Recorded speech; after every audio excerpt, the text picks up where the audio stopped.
미러의 작가 루이스 헤이는 영성과 자기계발 분야의 세계적인 베스트셀러 작가이자 미국의 대표적인 심리치료사입니다.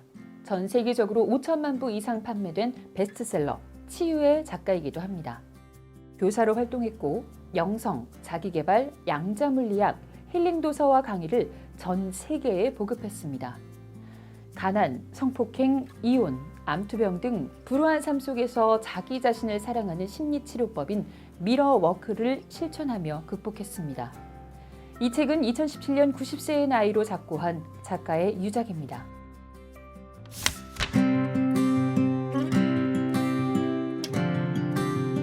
거울 속 내 눈을 보며 말을 거는 순간 기적은 시작된다. 자존감을 강화하는 심리요법인 미러워크로 자기 암시하는 방법입니다. 미러워크는 인간의 의식 속에 있는 잠재의식에 지속적인 자극을 주는 방식입니다. 가장 강력한 암시는 거울 앞에서 내 눈을 바라보는 것입니다. 그림 형제가 북유럽의 구전동화를 정리한 백설공주에 나오는 계모는 거울 앞에서 자신의 미모에 대한 평가를 묻는 대목이 떠오릅니다. 이 책은 3개의 장으로 구성되어 있습니다. 1장은 나를 사랑하라, 바로 지금입니다. 2장에서는 미러워크의 기본 방법을 알려줍니다. 거울과 친구가 되고 긍정적인 암시를 하고 과거를 떠나보냅니다. 자신을 사랑하고 자신에 대한 평가와 비판을 멈추라고 말합니다. 거울 속에 자신의 눈을 바라보며 말이죠. 2장은 나를 사랑하는 방법을 알려줍니다.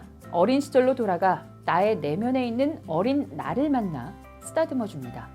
고통과 질병을 다스리는 방법, 분노를 표현하는 방법, 두려움을 극복하는 방법을 알려줍니다. 오늘을 긍정하고 자신을 칭찬해 길을 살립니다. 3장에서는 내 삶이 드디어 변하기 시작했다라는 결론으로 향합니다. 용서란 자신을 위한 것이라고 재정의합니다. 자신과 관계를 맺는 법을 알려주고 스트레스로부터 자유로워지는 방법을 제시합니다. 행운 그리고 감사하는 태도에 대해서도 조언합니다.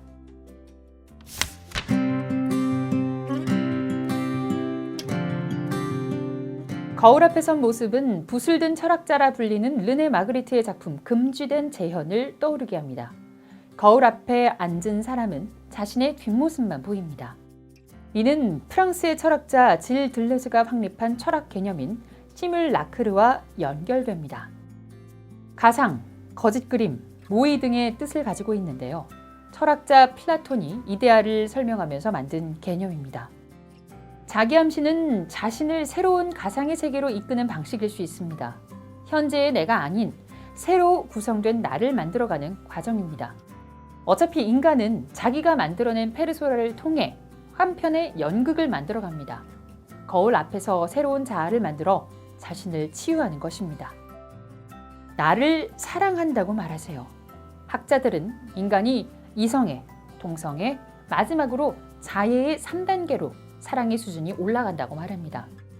자신을 사랑하는 것은 최고 경지의 사랑입니다. 거울 앞에서 자신을 돌아보는 행위는 그만큼 삶의 여유를 가진다는 의미입니다. 온종일 나에게 너를 사랑할 거야 라고 반복하세요. 행복해질 수 있을 것입니다. 이것이 바로 거울의 힘입니다. 자기 정자라고도 할 수 있습니다. 나는 열려 있고 모든 것을 받아들인다고 생각하세요.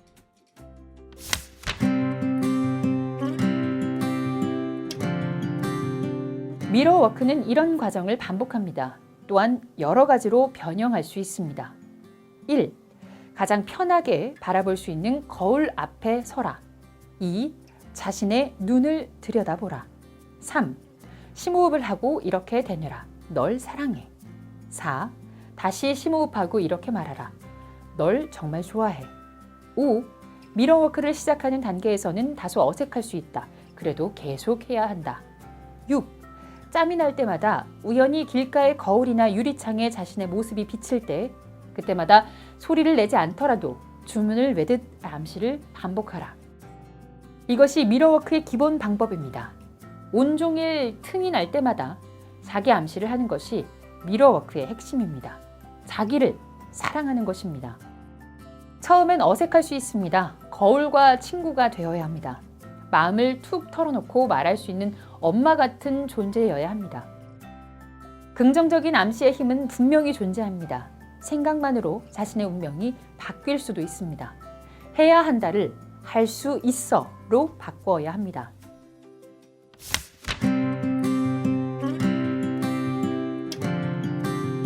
과거를 떠나보내세요.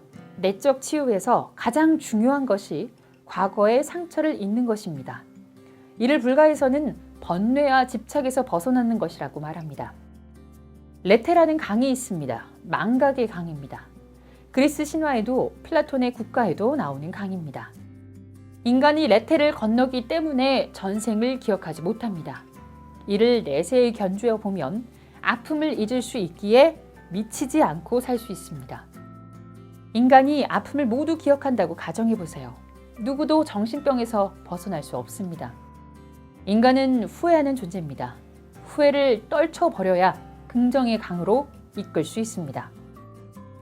존 스튜어트 밀은 만족한 돼지보다 불만족한 인간이라고 말했습니다. 나의 가치를 인정하세요.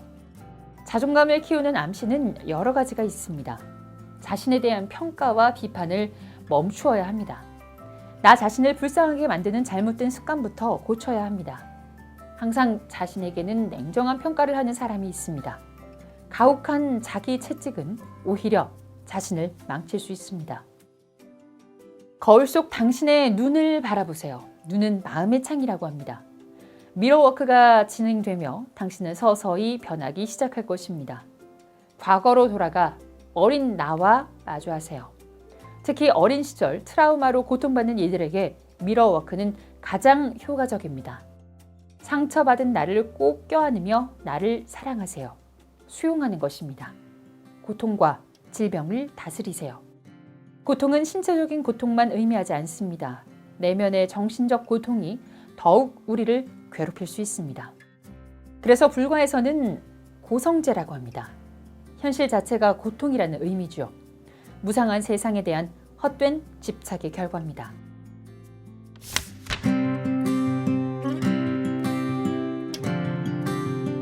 수잔 제퍼슨은 자신의 책 자신감 수업에서 모두가 삶에서 완전히 새로운 것에 접근할 때 두려움을 느끼지만 많은 사람이 두려운데도 불구하고 어떤 일을 해낸다면 두려움은 문제가 아니라고 결론 지을 수 있다라고 말합니다. 칭찬은 고래도 춤추게 한다는 말이 있습니다. 자기 자신에게 칭찬을 아낄 필요는 없습니다. 과해도 좋습니다. 용서는 자신을 위한 행동입니다. 기독교에서 용서는 새로움을 탄생시키는 원천이라고 말합니다. 인간의 원죄를 용서하고 새롭게 거듭남을 허락한 것이 예수의 사역이었습니다. 인간은 관계론적인 존재지만 자신과의 관계 개선부터 시작해야 합니다. 그래야 스트레스도 줄어듭니다. 온갖 좋은 생각만 하고 긍정적으로 바라보세요. 행운은 덤으로 오는 것입니다. 자신의 삶에 감사하세요. 매일 내 생의 최초의 날이자 최후의 날처럼 살라는 말이 있습니다. 모든 철학의 기초는 자신을 세우는 데서부터 시작합니다. 철학이 있는 삶은 바로 거울 앞에서 자신을 성찰하고 내면의 의식을 바로잡는 과정입니다. 미러워크는 서양인의 손에 의해 쓰였지만 어쩌면 가장 동양적인 내용을 담고 있는지도 모릅니다. 자신을 사랑하고 힘을 주는 방법이 바로 미러워크입니다.